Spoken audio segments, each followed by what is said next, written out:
মাত্র একদিনের সোনামণিকে ফেলে কোথায় গেলেন তার মা, কোথায় বাবা, নেই কোনো উত্তর। এই যে ফুটফুটে চাঁদের কণা, তাকে পাওয়া গেছে নামাজ নামে একটি গ্রামে, একটি নদীর পাড়ে। নদীর নাম হাকড়া, অবস্থান যশোরের বন্দরনগরী বেনাপোল এলাকায়।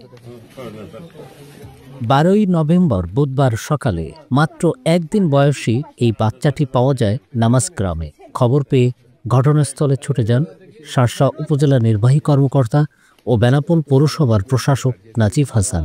শিশুটিকে কোলে নেন তিনি। কালার এক্সপার্ট, জর্জ স্যাপ এবং মাইল্ড অন হ্যান্ডস টেকনোলজি সমৃদ্ধ অরিক্স ক্রিস্টাল ওয়াশ আপনার লন্ড্রি এক্সপার্ট। বাবা মার খোঁজ না মেলা সদ্য ভূমিষ্ঠ বাচ্চাটির বিষয়ে প্রশাসনের সহায়তার কথা জানালেন এই কর্মকর্তা। এখানে রাতের বেলা মানে খুব সম্ভবত মানসিক ভারসাম্যহীন কোনো একজন মহিলা বাচ্চা প্রসব করে চলে গিয়েছেন এবং সকালবেলা তারা বাচ্চাটাকে উদ্ধার করতে পেরেছেন। এই পাশের দাঁড়িয়ে যে ভদ্রমহিলা আছেন, উদ্ধার করে তিনি বাচ্চাটিকে তার কাছেই রেখেছেন। তো আমরা বাচ্চাটিকে দেখে গেলাম, যেটা শুনলাম যে ডাক্তার সাহেব তাকে দেখেছেন, আপাতত বাচ্চাটা সুস্থ আছে।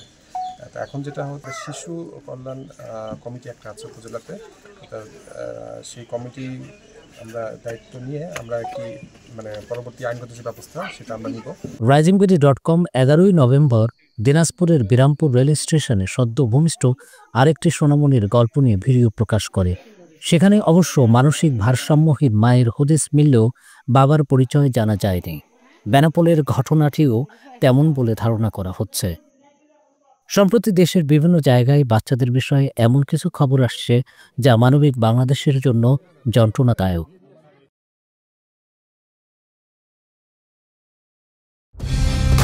কালার এক্সপার্ট, জর্জ স্যাপ এবং মাইল্ড অন হ্যান্ডস টেকনোলজি সমৃদ্ধ অরিক্স ক্রিস্টাল ওয়াশ আপনার লন্ড্রি এক্সপার্ট।